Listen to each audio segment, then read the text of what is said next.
जय हिंद साथियों, मैं सत्येंद्र कुमार आपके अपने एस के अकेडमी में स्वागत करता हूं। साथियों, उम्मीद करते हैं कि आप अच्छे होंगे, मस्त होंगे और ज़बरदस्त होंगे और आपकी पढ़ाई कंटिन्यूज चल रही होगी। तो साथियों, हम लेकर आ गए हैं क्लास 10th का चैप्टर नंबर 2 फिजिक्स में। फिजिक्स नहीं साथियों, केमिस्ट्री है। और केमिस्ट्री में साथियों आपको जैसे कि हमने पार्ट 1 करा दिया। साथियों, जो बच्चे ने पार्ट 1 को नहीं देखे वो जाकर पार्ट 1 को देख लें, जो कि हमारे यूट्यूब चैनल एस के अकेडमी पर पढ़ चुका है साथियों। और साथियों, उम्मीद करेंगे कि जो बच्चे प्लेलिस्ट को खोलेंगे वो प्लेलिस्ट में टोटल वीडियो अब मिल जाएगा आपको, और वो टोटल वीडियो को देखने की देखें और समझे कि किस प्रकार से बताया जा रहा है। तो साथियों, आज का जो हमारा टॉपिक है आप देख ही सकते हैं, अम्ल क्षार एवं लवण, यानी कि साथियों ये केमिस्ट्री का दूसरा चैप्टर और बहुत ही शानदार सेशन है साथियों आज का। तो देखते हैं साथियों, आज का जो हमारा सेशन है कुछ इस प्रकार से है कि फर्स्ट हमारा जो आएगा कंडीशन वो हमारा होगा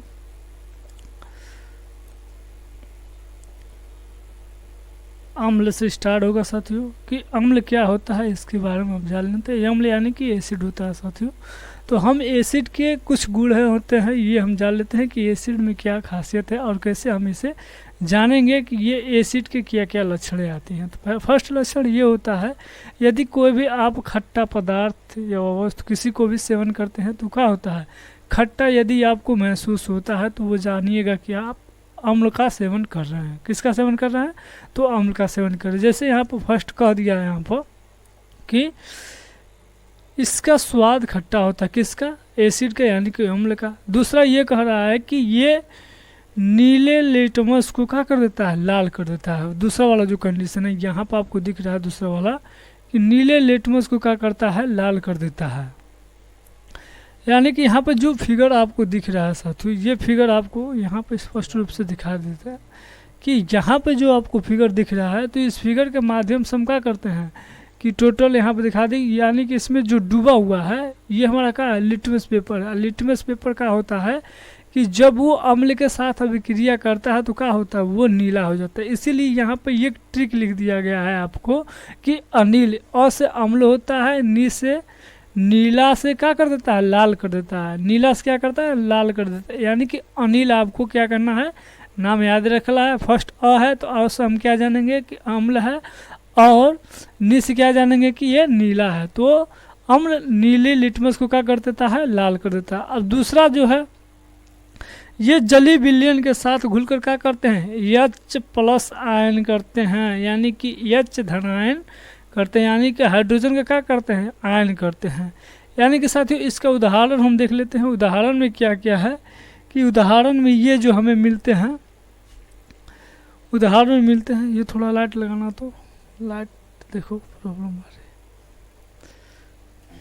तो ये है साथियों, यानी कि फर्स्ट हमारा HCl है। HCl में HCl देख लेते हैं। HCl के बाद आ जाता है H2SO4। H2SO4 के बाद आपको मिलता है यानी कि एस्टिक एसिड, यानी कि साइट्रिक एसिड भी एक होता है। तो ये साथियों होते हैं कुछ इस प्रकार से, आपको यहाँ पे दिखा दिया गया है। अब साथियों हम देख लेते हैं आपका जो है कि अब देख लेते हैं कि यह इसमें जो आता है, इमली में कौन से अम्ल पाया जाता है। इमली में जो होता है साथियों कौन सा अम्ल पाया जाता है, तो आपको हम बता दें कि टार्टेरिक अम्ल पाया जाता है। यहाँ पर आपको दिखा दें कि केला है, इमली है और अंगूर है, ये टोटल का है आपको टार्टेरिक अम्ल पाया जाता है। इसी प्रकार से आगे भी देख लेते हैं हम। अब देख लेते हैं कि सिरका में कौन सा अम्ल पाया जाता है। तो सिरका में आपका पाया जाता है एसिटिक अम्ल। कौन सा होता है, तो एसिटिक अम्ल होता है। एसिटिक अम्ल सिरका में सिर्फ पाया जाता है। किस में पाया जाता है, तो सिरका में पाया जाता है। बिच्छू के डंक में, बिच्छू के डंक में कौन सा पाया जाता है, बिच्छू के डंक में पाया जाता है, एक नेटल पौधा होता है उसमें पाया जाता है। और चींटी के डंक में क्या पाया जाता है, तो आपको फार्मिक अम्ल पाया जाता है। फार्मिक अम्ल या फिर क्या कहा जाता है इसे, मेथोनिक अम्ल। क्या कहा जाता है, मेथोनिक अम्ल। फार्मिक अम्ल कहिए या फिर क्या कहिए, मेथेनिक अम्ल। किस में पाया जाता है, तो आपको बिच्छू में पाया जाता है, यानी कि बिच्छू में। अब साथियों ये देख लेते हैं हम, दूध और दही में कौन सा अम्ल पाया जाता है। तो इसमें आपको सिंपल सी बात है, बच्चों को मालूम है कि लैक्टिक अम्ल है। क्या है, तो लैक्टिक अम्ल है। अब यहाँ पर देख लेते हैं साथियों, यानी कि नींबू में, नींबू में क्या है, तो नींबू में आपको सिट्रिक अम्ल पाया जाता है। नींबू हुआ, संतरा हुआ और साथियों मौसम्बी हुआ, ये टोटल क्या पाया जाता है, ये टोटल में साइट्रिक अम्ल पाए जाते हैं। अब साथियों इसके आगे देख लेते हैं क्या है। ये जो बहुत बेटर है यानी कि टमाटर में साथियों ये बहुत ही पूछता है क्वेश्चन कि टमाटर में कौन सा अम्ल पाया जाता है। तो टमाटर में आपको ऑक्जेलिक अम्ल पाया जाता है। कौन सा पाया जाता है, तो ऑक्जेलिक अम्ल पाया जाता है। यहाँ पे चींटी पे साथियों अभी हमने कहा था चींटी में और मधुमक्खी के टंक में कौन सा अम्ल पाया जाता है, तो आपको ये मालूम होना चाहिए कि इसके पहले हमने चर्चा कर दिया किस में पाया जाता है, तो फार्मिक अम्ल पाया जाता है चींटी के डंक में, या फिर क्या कह सकते हैं मेथनोइक अम्ल पाया जाता है। तो ये है साथियों, यहाँ से आप देख लेते हैं। इसके बाद क्या है साथियों, अब यहाँ पर जो है आपको डिटेल से बता दिया गया है कि डिटेल्स क्या है। डिटेल्स यही है कि इमली में कौन सा पाया जाता है, तो टार्टरिक अम्ल पाया जाता है। और उसके बाद सिरका में क्या पाया जाता है, तो एसिटिक अम्ल पाया जाता है। सिरका में कौन सा पाया जाता है, तो एसिटिक अम्ल पाया जाता है। और बिच्छू के डंक में कौन सा पाया जाता है, तो बिच्छू के डंक में फार्मिक अम्ल पाया जाता है। फार्मिक अम्ल अब ये दूध और दही में क्या है, दूध और दही में कौन सा है, तो लैक्टिक अम्ल है। और लैक्टिक अम्ल के बाद यहाँ पर नींबू में कौन सा पाया जाता है, तो साथियों साइट्रिक अम्ल पाया जाता है। उसके बाद टमाटर में आपको कौन सा है, ऑक्जेलिक अम्ल। चींटी के डंक में जो लास्ट में आपको बताया था, तो चींटी के डंक में कौन सा होता है, तो ये फार्मिक अम्ल होता है। तो साथियों ये हमारा जो है कुछ विस्तृत हैं जिनको दैनिक जीवन में आपको बार बार कोई भी साथियों पूछ सकता है, ताकि आपको ये मालूम रहे इसका कॉन्सेप्ट कि ये इसमें पाया जाता है, ये इसमें पाया जाता है। तो अब साथियों इसके बाद से देख लेते हैं हम कि सांद्र अम्ल का होता है। सांद्र अम्ल यानी कि जिसमें अम्ल अधिक मात्रा में, जो कि यहाँ पर दिया गया है कि जिसमें अम्ल का हो अधिक मात्रा में हो और पानी का हो कम मात्रा में, यानी कि जिसमें अम्ल की मात्रा अधिक होता है और पानी की मात्रा कम होता है, उससे हम सांद्र अम्ल बोलते हैं। सांद्र अम्ल का नाम कैसे याद रखेंगे, जिसमें हम कहेंगे जिसमें अम्ल सर्वाधिक होता है उससे हम सांद्र कहते हैं, और जिसमें अम्ल कम होता है उसे हम तनु कहते हैं। जो कि यहाँ पर आपको स्पष्ट रूप से दिखा दिया गया है कि सांद्र अम्ल किसे कहा जाता है और तनु अम्ल किसे कहा जाता है। यानी कि सांद्र अम्ल ये कहा जाता है कि जिसमें अम्ल अधिक मात्रा में पाया जाता है, जल की मात्रा कम होता है, उसे हम सांद्र अम्ल कहते हैं। लेकिन ठीक इसके अपोजिट जो होता है साथियों, वो हमारा हो जाता है तनु अम्ल। तनु अम्ल क्या होता है, तनु अम्ल आपको बता दें कि तनु अम्ल जो है कि ये हमारा है कि इसमें जिसमें अम्ल की मात्रा कम हो और जल की मात्रा का हो अधिक होता है, उससे हम क्या बोलते हैं, तनु अम्ल बोलते हैं। अब यहाँ पर देख लेते हैं क्षारक किससे कहते हैं। क्षारक मतलब बेस। क्षार और क्षारक में अंतर क्या है ये भी साथियों यहाँ पर बताया जाएगा।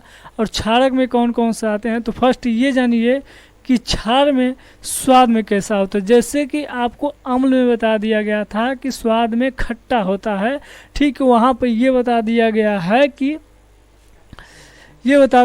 कि क्षार स्वाद में कैसा होता है, कड़वा होता है। क्षार स्वाद में कैसा होता है, तो कड़वा होता है।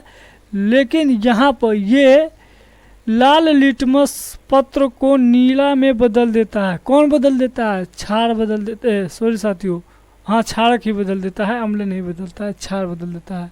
तो क्षार करता है, तो इसीलिए यहाँ पर ये ट्रिक लिख दिया गया है आपको। छलनी, छलनी का मतलब फट जो छा है तो वो क्या है, क्षार है। और उसके बाद से नी जो है वो क्या है, नीला लिटमस पेपर को क्या कर देता है, लाल कर देता है। ये यानी कि यहाँ पे जो लिखा गया है छलनित, ये क्या है, छ से क्षार हो गया, ल से लाल लिटमस पेपर को क्या कर देता है, नीले में बदल देता है। अब तीसरा कंडीशन ये है कि ये क्षार जो होता है तो जली विलयन के साथ OH आयन करता है। क्या करता है, तो जली विलयन के साथ OH आयन करता है।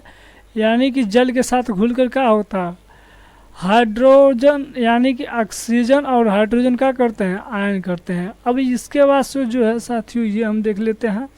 इसके बाद से क्या है कि इसके उदाहरण है। उदाहरण में क्या है कि सोडियम हाइड्रोक्साइड, उसके बाद पोटेशियम हाइड्रोक्साइड, यहाँ पर कौन सा है, नाइट्रेट यानी कि अमोनिया क्लोराइड, सॉरी साथियों अमोनिया हाइड्रोक्साइड है, अमोनिया हाइड्रोक्साइड है। तो अब साथियों ये क्या करता है, जल में घुलनशील, यानी कि क्षार क्या करता है, जल में घुलनशील